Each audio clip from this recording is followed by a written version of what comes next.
नमस्कार। आकाशवाणी जयपुर अजमेर से प्रस्तुत हैं प्रादेशिक समाचार।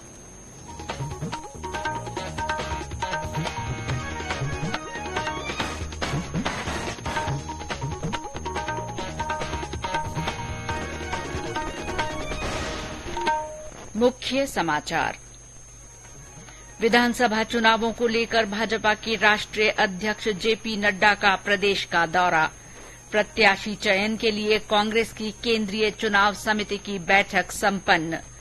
चुनाव के मद्देनजर पुलिस और प्रशासन की ओर से पूरे राज्य में विशेष सतर्कता। केंद्र सरकार ने चीनी निर्यात पर लागू प्रतिबंध को और बढ़ाया। और प्रदेश में हाल की बारिश से तापमान में गिरावट। सीकर में न्यूनतम तापमान गिरकर 15 डिग्री से नीचे आया।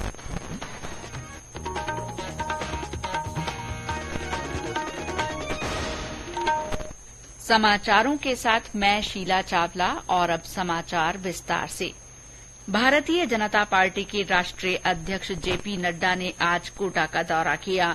श्री नड्डा ने कोटा में संभाग के पार्टी पदाधिकारियों, विधायकों और पूर्व विधायकों के कार्यक्रम को संबोधित किया।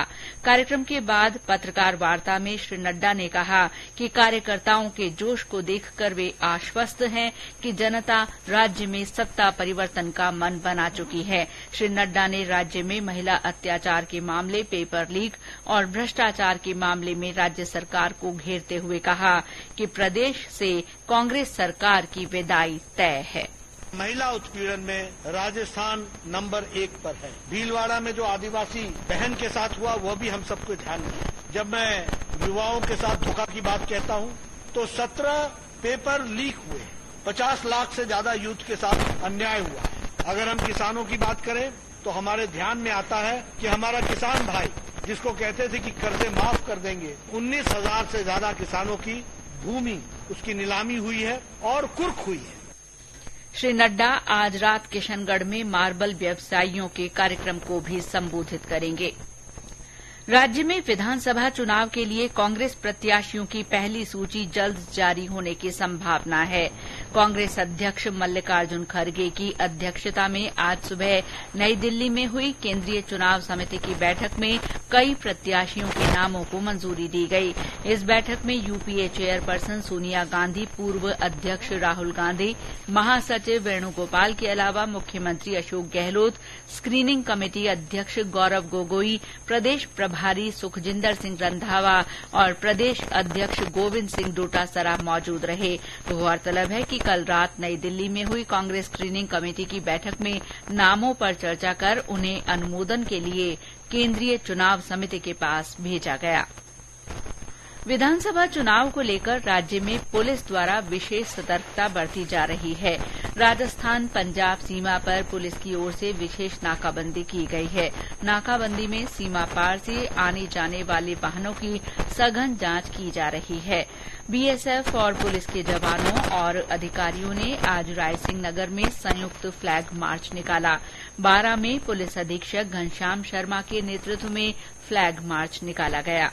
श्रीगंगानगर में पुलिस द्वारा चलाए जा रहे सघन चेकिंग अभियान में एक वाहन से 24,81,000 रूपये बरामद किए गए।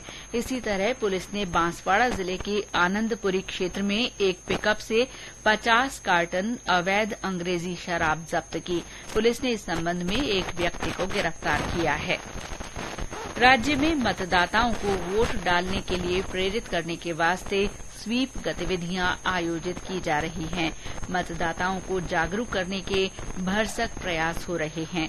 भीलवाड़ा जिला निर्वाचन अधिकारी आशीष मोदी ने बताया कि बुजुर्ग मतदाताओं की सहूलियत के लिए इस बार निर्वाचन आयोग के निर्देश पर विशेष इंतजाम किए गए हैं। जो शतायु मतदाता हैं, 80+ वोटर्स हैं, पीडब्ल्यूडी हैं, घर से नहीं निकल सकते, उनको भारत निर्वाचन आयोग के द्वारा जो व्यवस्था दी गई है कि होम वोटिंग कराई जाएगी, इसके लिए भी पूरे जिले में बीएलओ को प्रशिक्षण दिया जा रहा है। मैं सभी युवाओं से खास करके अपील करना चाहूंगा कि अपने घर में समस्त युवाओं को, साथ ही बड़े बूढ़ों को भी आप प्रेरित करें कि आप मतदान में आप बढ़ चढ़ करके हिस्सा लें। गंगापुर सिटी जिले की बामन बड़ौदा ग्राम पंचायत में विभिन्न स्वीप गतिविधियां आयोजित की गईं।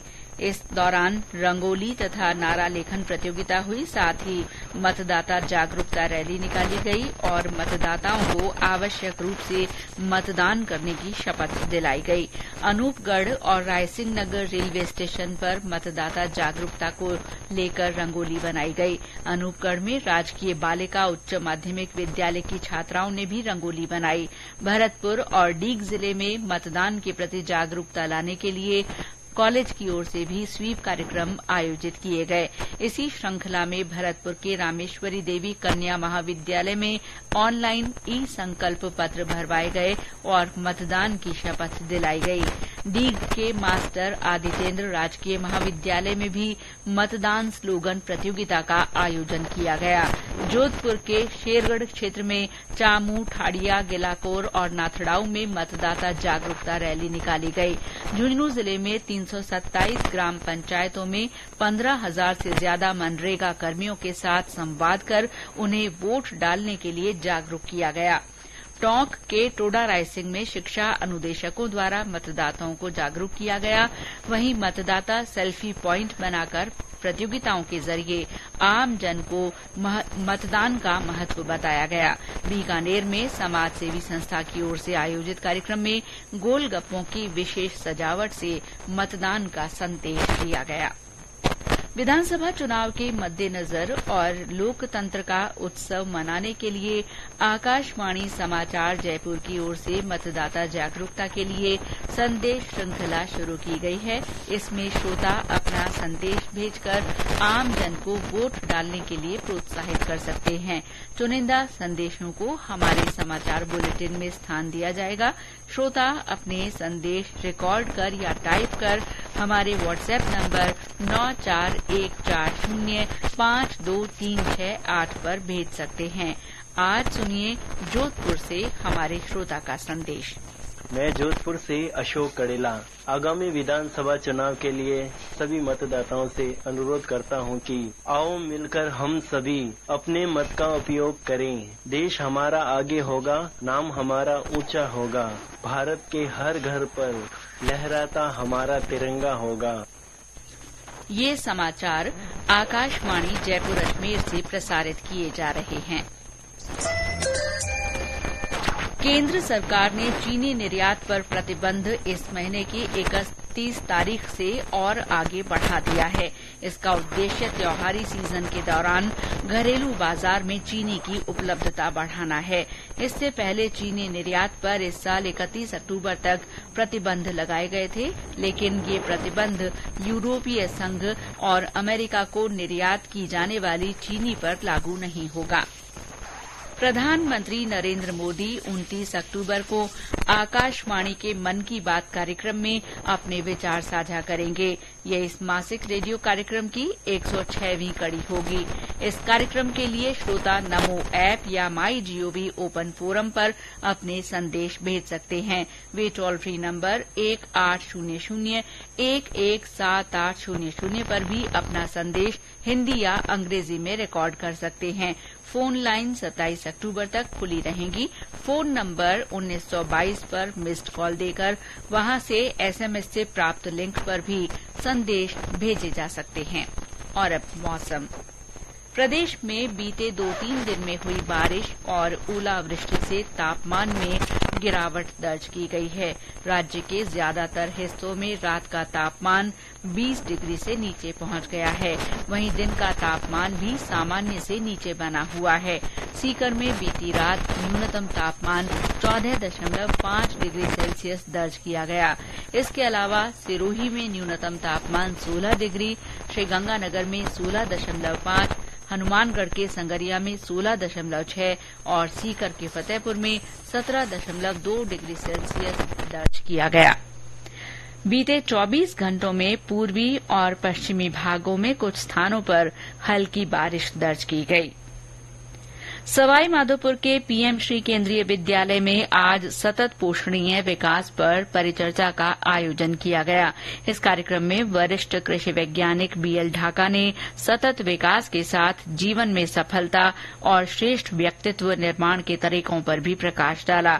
इस मौके पर प्राचार्य राजेश्वर सिंह ने कहा कि हमें आर्थिक, सामाजिक और पर्यावरणीय विकास लगातार करना है, लेकिन इस बात का विशेष ध्यान रखना है कि आने वाली पीढ़ियों के लिए आवश्यक संसाधन छोड़े जाएं। उन्होंने कहा कि संसाधनों का अत्यधिक दुरुपयोग भविष्य के लिए खतरा बन सकता है। भारतीय भाषा उत्सव 2023 के उपलक्ष्य में झालावाड़ में 25 नवंबर तक विभिन्न कार्यक्रम आयोजित किए जा रहे हैं। राजकीय हरिश्चंद्र सार्वजनिक जिला पुस्तकालय झालावाड़ के प्रभारी कैलाश चंद्र राव ने जानकारी देते हुए बताया कि इस दौरान पुस्तकालय में पट्ट प्रदर्शन, पुस्तक प्रदर्शन कॉर्नर, वरिष्ठ पाठकों के साथ चर्चाएं और स्लोगन प्रतियोगिताएं आयोजित की जा रही हैं। राज्य स्तरीय जसवंत प्रदर्शनी और पशु मेला कल से भरतपुर में शुरू हो रहे हैं। इस दौरान विभिन्न सांस्कृतिक कार्यक्रम होंगे। हमारे संवाददाता ने बताया कि मेले में विजयदशमी पर रावण दहन का भी आयोजन होगा। भरतपुर में जसवंत प्रदर्शनी एवं पशु मेला का आगाज कल से होगा। नुमाइश मेला मैदान में लगने वाले 10 दिवसीय मेले के दौरान विभिन्न खेलकूद प्रतियोगिताओं के अलावा पशु प्रतियोगिताओं के भी आयोजन होंगे। इसके अलावा सांस्कृतिक कार्यक्रम, कवि सम्मेलन, कव्वाली एवं नौटंकी के भी मंचन मेले के दौरान किए जाएंगे तथा सभी राजकीय विभागों से संबंधित प्रदर्शनी भी लगाई जाएगी। दशहरा पर्व पर नुमाइश मेला मैदान में रावण दहन का भी आयोजन किया जाएगा। इस दौरान आकर्षक आतिशबाजी भी होगी। शिव कुमार वशिष्ठ, आकाशवाणी समाचार, भरतपुर।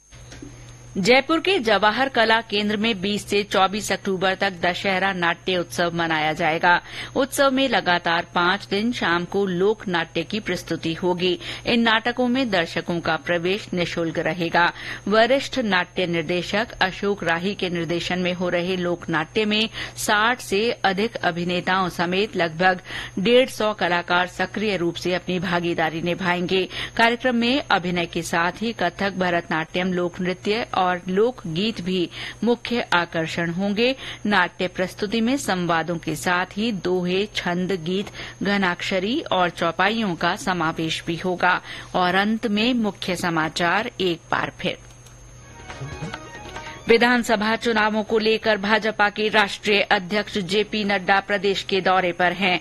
उधर कांग्रेस प्रत्याशियों के चयन के लिए केंद्रीय चुनाव समिति की बैठक दिल्ली में संपन्न हुई। चुनाव के मद्देनजर पुलिस और प्रशासन की ओर से पूरे राज्य में विशेष सतर्कता बरती जा रही है। केंद्र सरकार ने चीनी निर्यात पर लागू प्रतिबंध को और बढ़ा दिया है। और प्रदेश में हल्की बारिश से तापमान में गिरावट हुई है। सीकर में न्यूनतम तापमान गिरकर 15 डिग्री से नीचे दर्ज हुआ। इसके साथ ही प्रादेशिक समाचार बुलेटिन समाप्त हुआ। नमस्कार।